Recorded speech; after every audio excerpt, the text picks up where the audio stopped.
Hey guys, how we doing? Orlando Backyard Gardener, and today I'm going to answer another question that a lot of new mango growers ask, and that's when should I let my tree, what size should my tree be when I let it fruit?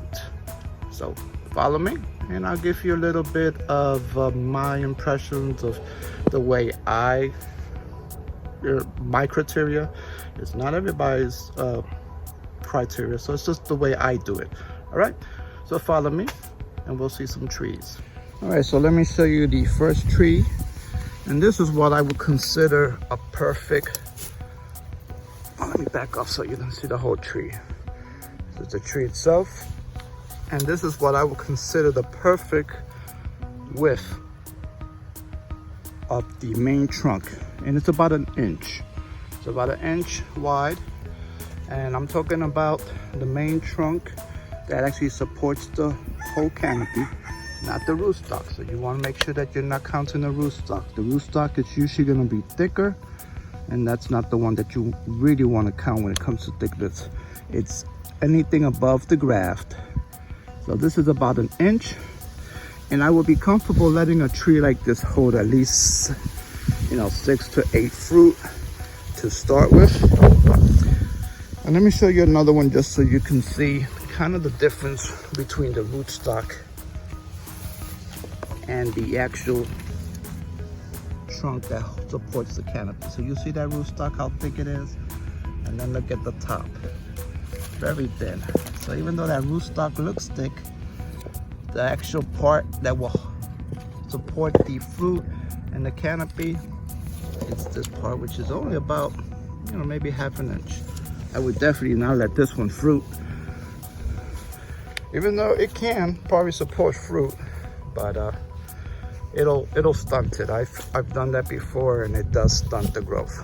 So this is another one here, which is a sweet tart, and it's almost ready. It's about, I would say, maybe 3/4, a little bit shy of an inch. So this one I would probably allow it to fruit next year. Now, I mean, you can let a tree like this fruit, maybe hold 1 or 2, maybe hold a couple if you want to let it go ahead and fruit. But I wouldn't let it hold anything more than 5 or 6 fruit. That I will wait for next year. But yeah, a tree this size, you can let it fruit, hold a couple fruit, and she'll probably be okay. But since I actually want the canopy a little bit higher, maybe another couple feet, in a case like this, I would not let it fruit and would let it grow a little bit more. So next year, it'll be ideal for fruiting. Then I have an M4 that's in a container. And this one is only maybe half an inch. And it's flowering. It's gonna try to fruit, but I won't let it fruit. It's way too thin, in my opinion. It's way too thin. And I wouldn't want to stunt it and slow down its growth at this stage.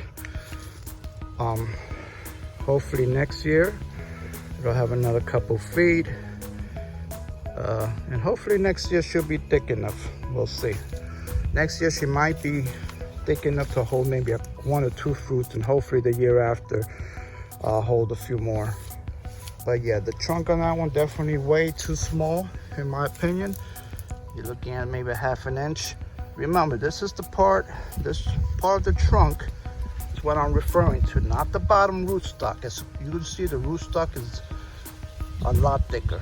It's this part of the trunk which supports the canopy or support your fruit. This is the part that you really want to be concerned about. All right?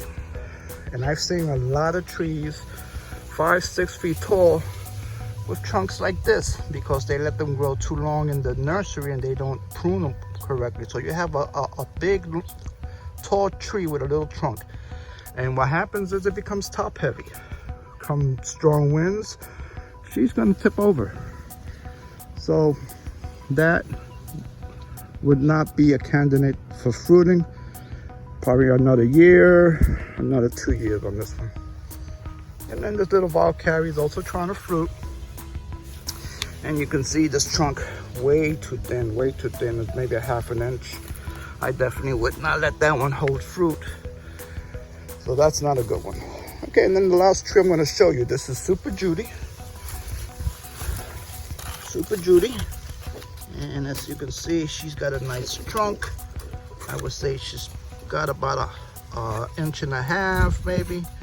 And very nice trunk.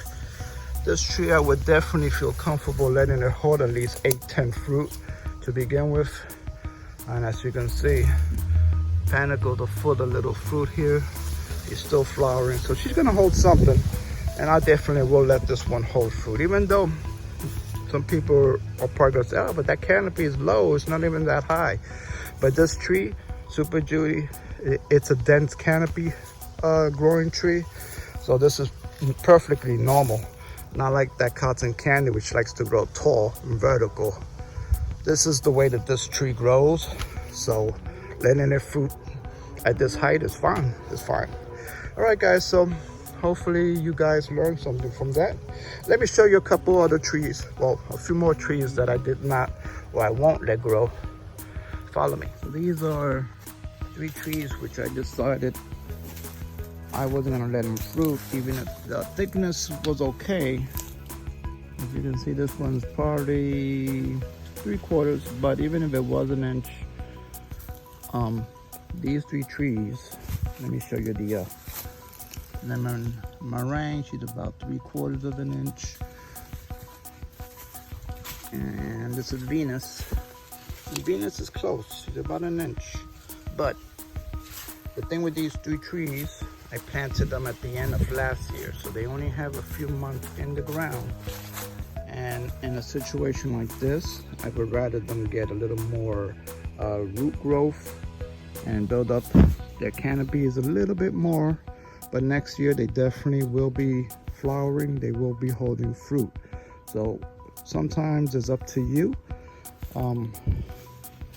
based on your needs, whether or not you'll let a smaller tree fruit or not. In this case, these 3, I decided to not let them fruit because I wanted them to keep growing and build the root systems up a little bit more.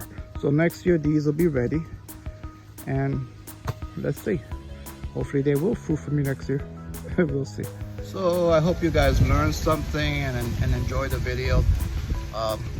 If you did, please like and subscribe and share with your friends. All right, guys, Lando Backyard Gardening, signing off.